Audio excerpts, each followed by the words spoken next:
નમસ્કાર મારા ભાઈઓ। શું કોઈ દીકરી ભૂલ કરે અને એનું પરિણામ છે એના પિતાને ભોગવવું પડે એ કેટલું યોગ્ય છે? કેમ કે એક પિતાની જવાબદારી હોય છે કે દીકરીને ભણાવી ગણાવીને મોટી કરે અને તેની જિંદગીમાં જેટલા પણ દુઃખો આવે એ પૂરેપૂરા મટાડવાની કોશિશ કરતા હોય છે। સોશિયલ મીડિયામાં ઘણા બધા વિડીયો વાયરલ થઈ ગયા છે। તમને ખબર છે કે મોગલધામના જે મણિધર બાપુ છે એમની દીકરીએ એક એવું પગલું ભર્યું છે જે સોશિયલ મીડિયા સમક્ષ વિડીયો અને ન્યૂઝ આવી રહ્યા છે એ મુજબ તમને જણાવી રહ્યો છું કે દીકરીના લગ્ન પણ થઈ ગયા છે અમદાવાદમાં।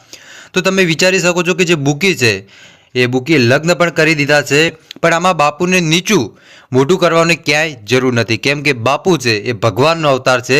કેમ કે સુખ હોય દુઃખ હોય ગમે ત્યારે એ મણિધર બાપુ છે હંમેશા માટે આપણને કામ આવે છે ભાઈ, સુખ અને દુઃખમાં। અને સાહેબ તમને ખબર છે કે વિદેશમાંથી લોકો આવી અને કરોડો રૂપિયા ધામે છે, પણ સાહેબ છતાંય આપણા મણિધર બાપુ છે એક રૂપિયો લેતા નથી અને દિલથી એટલા મોટા અમીર છે કે મારે એક રૂપિયો જોતો નથી।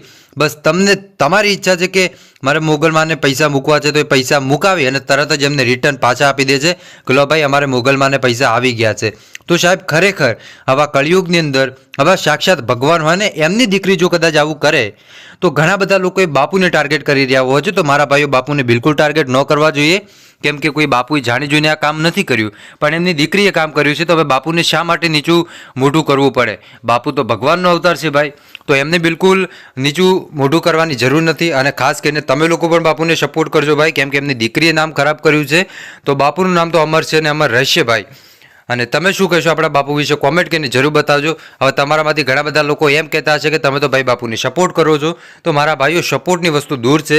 અહીંયા જે સાચું હતું ને ભાઈ એ જ હું તમને કહેતો હોઉં છું, બાકી મને કોઈ શોખ નથી ભાઈ કે ખોટી વાત કહેવાની। સાચું તો એ મેં તમને કીધું છે। બસ આજ માટે આટલું રાખીએ છીએ, આપણે મળીએ છીએ નવા વિડીયોમાં। ત્યાં સુધી બધાને જય માતાજી, જય દ્વારકાધીશ।